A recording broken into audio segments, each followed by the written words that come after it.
Thanks for joining us on Newsmaker Saturday. Do you believe we are being visited here on Earth? According to a Gallup poll, 4 in 10 Americans now think some UFOs that people have spotted have been alien spacecraft visiting Earth from other planets or galaxies. This is up from a third saying so 2 years ago. This number of believers has climbed because for the first time the government is admitting this stuff and actually expressing concern over what they're seeing. Sightings of crafts that simply can't be explained by our current understanding of physics. Now, this presents two problems. Either our adversaries, namely China, have developed superior technology, or this stuff is otherworldly. Either way, the choices are, at the very least, troubling. Let's listen in to what Fox explored recently on this subject. There's a whole fleet of them. Look on the ASA. Military pilots have reported bizarre aircraft popping up around sensitive national security sites, and so have commercial pilots. We just had something go right over the top of us. Intelligence leaders in Congress like Senator Marco Rubio are growing increasingly concerned. We don't know who they are. We don't know what it is. It isn't ours. Well, if there's anything. NASA Administrator Bill Nelson interviewed some of the military pilots who tracked them and then lost them. They followed it, and then suddenly it would move in a direction faster than anything that they had ever seen. The sightings picked up during the Obama administration. We can't explain how they moved, their trajectory. And then they picked up more through the Trump administration. Movements that are hard to replicate, that we don't have the technology for. And Trump's director of national intelligence suggested it's picked up more than the public's been told. There are a lot more sightings than have been made public. The Pentagon ordered the Navy to investigate, but as government leaders examined emerging classified intelligence, the Biden administration escalated the investigation by forming a new dedicated unit. While we don't know what they know, we do know they've been concerned this could be the work of an adversary like China or Russia. And with the sightings over national security facilities, it raised concerns this summer that they could be spying on us. Maybe it's a foreign adversary who's made a technological leap. Oh my gosh. Sometimes we wonder whether or not our adversaries have technologies that are a little bit further down the road than we thought or that we realized. There's something there. We just don't know what it is. Do you think it could possibly be Russia or another foreign adversary? That's why we need to find out. Because if there is an adversary with that kind of technology, then we definitely need to be very, very careful. But over the past few weeks, lawmakers with access to intelligence have publicly moved away from that theory. Well, I don't believe they're coming from foreign adversaries, and frankly, China and Russia just aren't there. To something maybe out of this world. If for some reason these came from another system, if you will, another alien society, that would make me more fascinated, not fearful. Including NASA Administrator Nelson in this interview with the University of Virginia. Who am I to say that planet Earth is the only location of a life form that is civilized? Craig Patrick, Fox News. Do you believe what you just heard? I mean, that is strong language from politicians. Joining me now is Jeremy Corbell, a UFO expert who's been doing a deep dive into this subject for some 20 years. Jeremy, great to see you again. Good to see you again. Okay, we've got guys like Bill Nelson and we've got Obama. We've got all kinds of people now saying, hey, we don't know what this stuff is. If you just step back for a minute and go, wow, that is an unbelievable statement. That's right. You know, people can believe in UFOs, but UFOs are no longer a matter of belief. You have now been told by your representative government a lot of details about how we study UFOs, that our military funded these studies, and that it's an ongoing phenomenon with an increased frequency that represents craft of unknown origin that are far more advanced. These craft, they infiltrate, for lack of a better word, into our restricted airspace. They fly with impunity. And this is a national security issue for some people. And for me, it's a much bigger existential issue. You know, who are operating these craft? Who made them? Where are they from? What is the intent of those who pilot these? You know, the minute you dive into this, people think you're a kook. You start going into this. But more and more, there are so-called credible people saying this is real. We don't know what it is, and we're concerned. Are you concerned about what it is, or are you more taking a position that if they were threatening, they would have already obliterated us? Well, two things about that. One is that the stigma is dissolving. It's fading because of fact, because of science fact. We now have data, radar, visual. We have optics that track these things, radar systems. This is not fiction. It's not fantasy. The entire stigma is now dissolving when it comes to talking about these unknown objects, these machines that fly with impunity in our restricted airspace. I mean, this is a real issue. And now finally people are talking about it. As far as the question of concern, look, UFOs have been part of the human experience from as far back as we can see in recorded human history. If there was a nefarious intent, you figure that we would know by now. But the issue here is that anybody that's looking at this, such as our military, it is their job, it is their duty to protect the American public.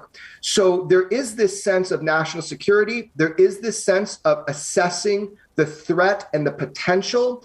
Whoever operates these craft are so far advanced that's why you hear officials saying, look, we're pretty much ruling out that these are adversarial nations because people just aren't there yet. The technology we witness, with the performances we see, it doesn't represent a technology and a physics that we have yet grasped as humanity on planet Earth. So the UFO presence on planet Earth, it's as real as the nose on your face. Now, finally, we're being able to look at it without stigma. Jeremy, this is a Tic Tac video, the famous Tic Tac video. You reported on it before anyone else, but this is the one that kind of got the ball rolling. Yeah, the first video you're showing, right, that is the Tic Tac UFO. You're also showing the gimbal UFO from the East Coast in 2015. The Tic Tac was in 2004. And then you're showing one called the Go Fast. All three of these have been confirmed by the Pentagon as being unidentified aerial phenomenon, UAPs or UFOs. The flight characteristics of these craft are so astonishing. The pilot that chased the Tic Tac UFO, the commander who filmed the Tic Tac UFO, they came forward to me and they detailed what they saw, what they experienced, what they encountered. What they encountered was a vehicle that was able to defy our known physics, its ability to move, to shoot off, to move at a 90-degree turn at unimaginable speeds. These Tic Tacs, by the way, there were multiple, many of them. They were descending from above 80,000 feet, which is the height we know because that's the scan volume of the Spy-1 radar, down to sea level in less than a second and a half, like that. God. Wow. No sonic booms. How does this happen? What's the working theory? There's some kind of gravitational thing going on, right? Isn't that the working theory? You nailed it. So there were all these reports that recently came out through FOIA. There were actually 38 of these reports, and 37 of those reports were about things like the propulsion system. It is theorized that these craft propel, for lack of a better word, through manipulating gravity. In fact, amplifying what they call gravity waves. So if this is true, if these craft are literally bending space and time through harnessing the mysterious force that we know as gravity, then we're talking about a technology that's not 100 years, it's not 1,000 years ahead of us. We're talking hundreds of thousands of years ahead of what we have here that we consider flight on Earth. Unbelievable. All right. Now, you've got this OSAP. This is a secretly funded government UFO program. They got $22 million to do a deep dive into this, the Advanced Aerospace Weapon System Applications Program. This is the documents you're talking of. What are we learning from that? We're taking this deadly seriously, right?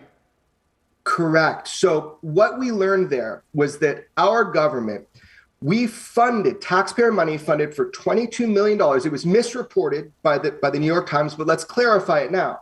That program was called AAWSAP, as you said, Advanced Aerospace Weapon System Applications Program. That program generated over 200 papers. They had over 50 employees. It's the largest UFO study in history that we know of by our government. They also built the largest database of sightings and encounters to help move this information forward. We're seeing a very small part of that. They're called DIRDs, Defense Intelligence Reference Documents. These are an unclassified aspect of these larger classified studies. In these reports, one of them has made a lot of headlines, made a lot of news, because it deals with the biological impacts of close encounters with UFOs. However, there were 37 more that talk about gravity propulsion, talk about aerospace, the future of our technology as we exploit and try to reverse engineer these materials and machinery that it appears we have recovered. So these documents give us Wait a minute. We've recovered some stuff that we are looking at, like materials, metals from these craft? That is 100% confirmed, and that is also admitted to, that we have alloys associated with the UFO phenomenon. I happen to know, and more will be revealed about that we have much more than just materials. We're talking machinery, if not whole craft. So look, if this is true, and you don't need to take my word for it, just talk to your government, ask questions to your government. We are exploiting and reverse engineering, at minimum, alloys and materials associated with UFOs, but also machinery, which has been admitted. So there are programs that are there now that are not yet public, but the one that is public, they also talk about that. Jeremy, is there any chance that this is some kind of deep fake, that we are way ahead? I'm talking about the United States, way ahead of everybody, and this is a great misdirection, saying this is otherworldly, but it's actually our stuff? I wish that were true, John. My heart sunk the day that I absolutely confirmed that is not the case. There is a protocol for black projects. We don't typically use our black project technologies against our own military. In 2019, on the West Coast, there were swarms of UFOs that were around 10 of our warships. We were not using our own technology. This was from somewhere else. This was admitted by the top of the Navy. It was admitted at every part of the hierarchy of government that we don't know whose these were, and now we can pretty much rule out that it was China or Russia or another technologically advanced nation. So no, these are not ours. There are protocols for when pilots engage a black project of ours. They are debriefed and they are told not to talk about it. They have to sign NDAs. None of that happened, for example, in the case of the Tic Tac UFOs or the case of the 2019 swarms over 10 of our Navy warships. John, this is not ours. And that is haunting. Our goal is to try to get a technological advantage. That's part of the reason why there's secrecy about UFOs. Obviously, our government is studying this stuff in depth and scientifically. But we've got to believe China and other nations are as well, because this isn't only happening in the U.S. This stuff is happening all over the world, right? China has admitted not only are they studying UFOs, but in a public announcement, they said that they're using artificial intelligence to help sort those encounters. So they are, if not as we are, as interested, but they might be even further along. And that is one of the fears of the United States, that Russia or China is further along in the studying of these materials. Oh, my goodness. So we're in another arms race here. It is.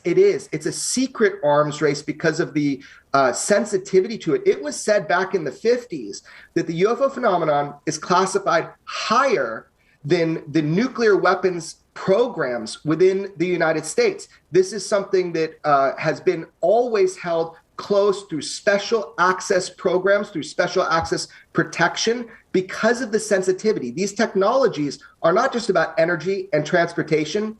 These technologies can be weaponized. Jeremy, one more thing before we let you go. The people who have come into contact with this stuff, you talked about that they are experiencing injuries from encounters with these anomalous vehicles. what are we talking about? What kinds of injuries are people or discomfort are they experiencing? Right. So these are highly documented by the OSAP program.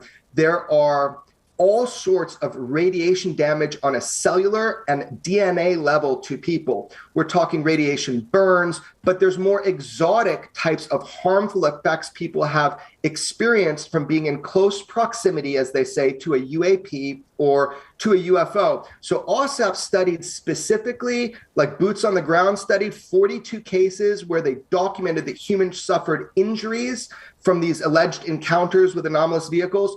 So I will say, though, that this does not look like an overt hostility. Much more likely, there's some sort of interaction that is going on with the propulsion systems themselves. This does not seem like an act of war. It does not seem like a directed harmful experience in most of the cases. However, there are some that do convey that.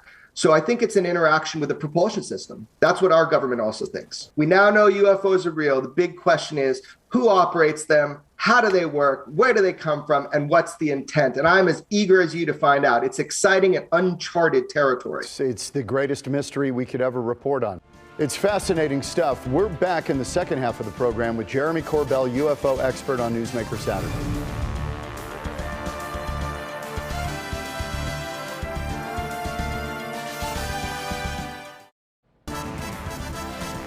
Back on Newsmaker Saturday, it is probably the greatest mystery out there. Are we alone? Have we been visited? It sounds like crazy talk, but it's not crazy anymore for the U.S. government. They're taking it deathly seriously because craft have been identified, videotaped, tracked by our military that no one can explain with the current knowledge of physics.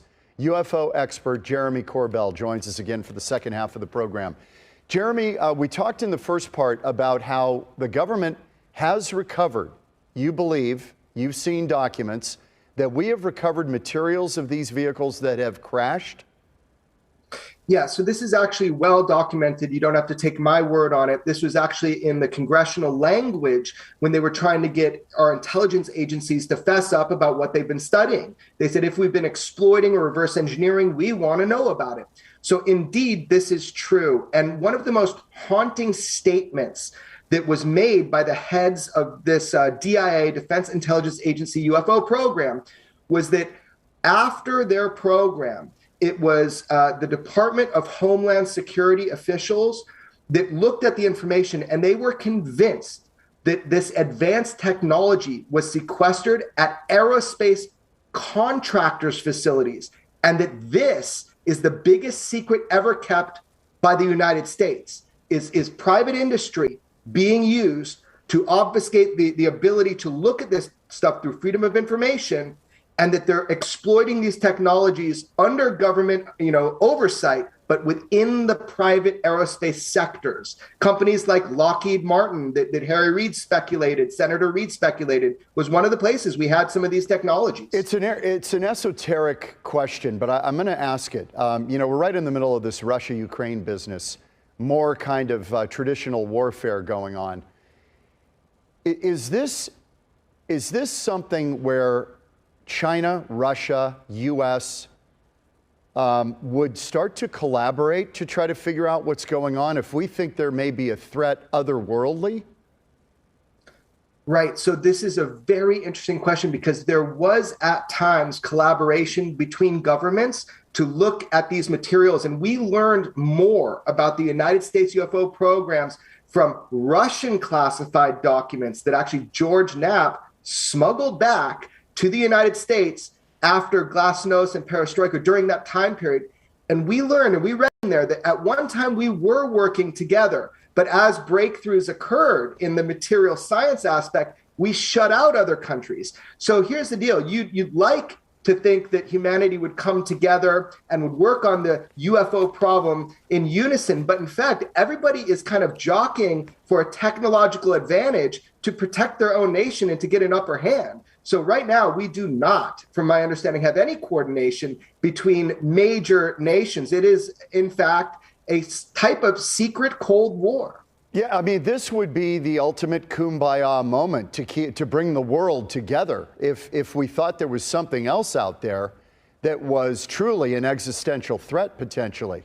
It would bring nations together because they'd have no other choice. This is something that President Reagan said at the UN in a very famous speech that, imagine if we had a threat not from Earth, how quickly it would bond humanity together as one. The reality is, unfortunately, human beings are still very primitive. They're very primitive psychologically. We are very primitive from a technological standpoint. It's just been in the last 150 years that we've really advanced to any degree technologically. Before that, human beings were doing the same thing over and over and over. So the kind of savage nature of humanity is that we are all looking for a leg up when it comes to combat and warfare. It has not brought us together other than through our curiosity. Well, you think of the leap from the Wright brothers to flying to the moon. It's an incredible thing in 65, 70 years. It's unbelievable.